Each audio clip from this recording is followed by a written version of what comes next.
The next video is about a project I did in 2003 called The American Way.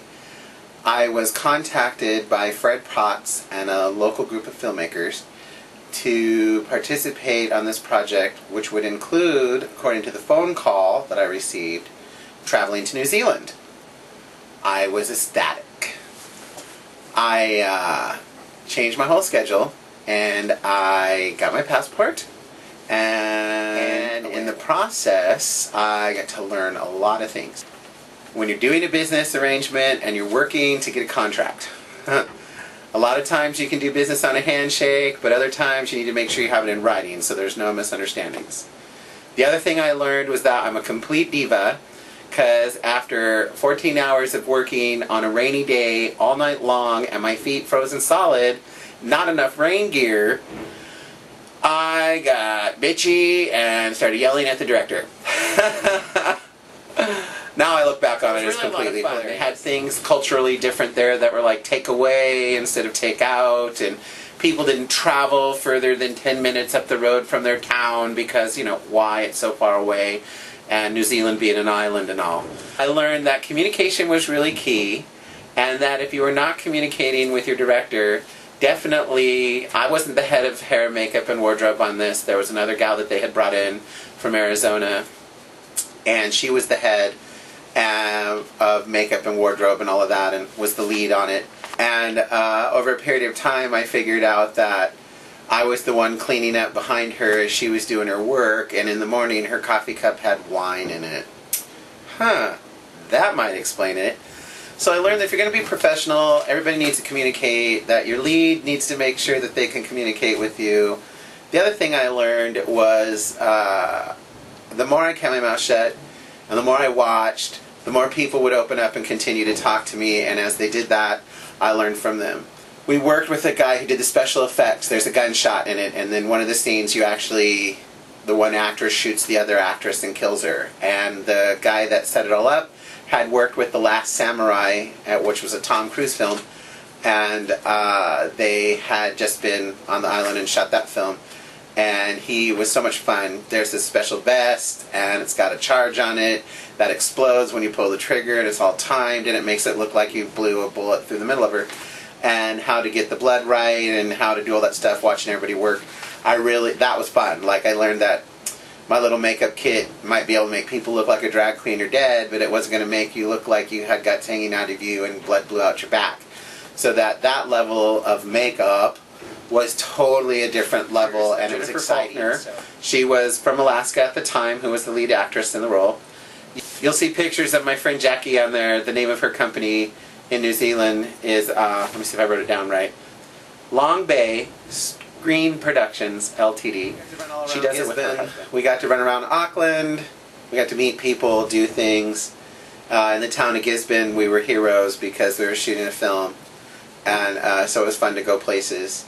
There was one scene that we shot that on the beach. It was at night, and they were making a fire, and they couldn't get the fire to light. And they had the guy from the city there, and they had a permit to do it, and the weather was right, and he was trying to build this big bonfire, and they had used some kindling, and they had used some paper, and they had used some fuel. Finally, I went to the nearest evergreen tree and pulled off some of the branches like my Athabascan Indian great-grandmother had taught me here in Alaska, and no matter if it's raining or whatever, there will always be dry wood under there.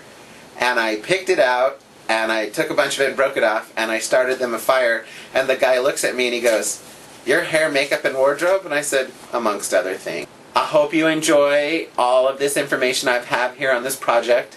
It has been 10 years, 11 years, and I am still learning things from it. I am thankful to Jackie over in Auckland because her Facebook page had some of the pictures I had lost, and I have some pictures that she didn't have. And I'm thankful still to the cast and the crew and the director, of course, and his wife, the producer, for having me on this project. It was a blast. And as time wears on and I look back on it, I think I'll probably continuously take something that I've learned on this 14-day trip and be able to apply it every day in my career. So I hope you enjoy this video. And be sure to watch my other ones and stay tuned for more. Thank you.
Sure is a lot colder up here. Yeah. So what do you think will happen to the baby kiwi? It depends how old they are. Do you think I could keep one, like as a pet? I doubt that. Remember, these are wild birds, not pets. Besides, they're on the endangered list. They're protected. You're right. I don't know what I was thinking. Besides, Heather would never let me keep one of those. Come to think of it, she wouldn't let me keep anything, period. I don't mean to change the subject, but how are your mate doing? Now you're talking. Things aren't the same as it used to be, but like I said before, we're going to be friends. But don't you think things will get better down the road? I mean, you are driving Mike's car, and Mike never lets anyone drive his car, and we're out here meeting up with him. Well, if you must know.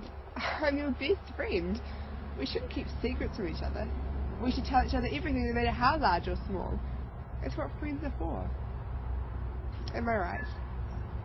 You're right. It's just that well, sometimes things are better, and then it gets worse. And right now things are better, but tomorrow it's going to be worse. I think he's seeing someone else. No, let me re-say that over. I know he's seeing someone else. Do you know who? I'm not sure. But there's someone else.